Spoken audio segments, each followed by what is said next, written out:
At first glance, Banjo Kazooie Nuts and Bolts looks like a bright and colorful game that a kid would play after they get done with the latest LEGO release. After all, this game has the characters and aesthetic design of the old Nintendo 64 Banjo Kazooie games. However, once you dig a little deeper, you'd find a hardcore, ambitious experience with a surprising learning curve. In other words, it may not quite be what you're expecting. It's a little hard to classify what kind of game Nuts and Bolts is. If you think it's a direct sequel to the previous Banjo Kazooie platformers, you're in for a shock. The focus here is quite squarely on vehicles. Yes, vehicles. You build them, tweak them, and tailor them for the challenge missions that pop up in each world you visit. You can jump out of these vehicles and do some actual conventional platforming, but it's not in the way you might think. For starters, I never actually died in this game. If you're able to, it won't be at the hands of mistimed jumps or aggressive bad guys.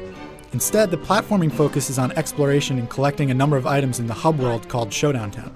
However, you will fall short of mission objectives if the vehicle you build is not up to snuff. And you will fail some of these often late in the game if you don't design some top-notch rides. It can get pretty challenging.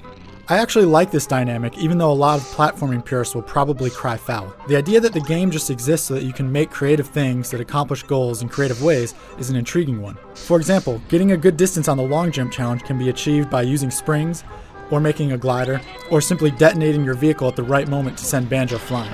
You'll spend a lot of time thinking about the best way to do something, and it's rewarding to see careful design and planning result in success. This is especially true because you can even edit your vehicle during a mission, adding a whole new twist to the gameplay. Given the vast number of parts and possible combinations, you can really go to town making something truly unique. That is Nuts and Bolts at its best. The problem is that some flaws keep it from being the classic that it could have been. For one, the game is very ambitious, perhaps a little too ambitious. The worlds are creative and massive, but everything is physics-based. As a result, the game sometimes chugs along as the display can't keep up with the action. These wacky physics also affect the vehicles themselves.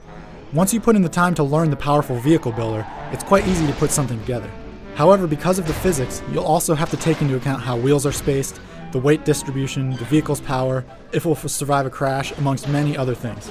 There will be a lot of times when you pour a lot of creative effort into making a vehicle just to have it tip over during its maiden voyage. There are a lot of variables to think about, and that equates to a steeper than expected learning curve, even with all the tutorials and stepping stones the game provides. Also, as creative as some of the challenges are, there could be much more variety. Fetching objects and competing in races can get a little old when they're in such great abundance. Also, the multiplayer game could have been set up much better. Not only are the menu and party system poorly laid out and filled with annoying sound effects, but you'll basically have to play through the entire single-player game to get parts and blueprints that will make the multiplayer game fun. You can play it with stock vehicles, but that rather defeats the entire purpose of the game. It's a multiplayer game that perhaps sounds better on paper than it works in reality. The game does have the same classic Banjo charm and humor. The music is good, and there are a ton of cool side things to do in Showdown Town that will keep completionists busy for hours. The game's progression will be familiar to Banjo fans, with dozens of jiggies to collect and win, musical notes to collect, and new doors and areas opening up as you work your way through the game. Without rushing, I finished the game in around 20 hours, but it will take over 30 to find every jingo, jiggy, music note, or what have you. Nuts and Bolts isn't for everyone. It reminds me very much of the first Viva Pinata game. It's a complex experience in kids' clothing that is somewhat held back by its ambition. Overall, it's a fun game that will give back what you put into it. For the full written review, head over to IGN.com.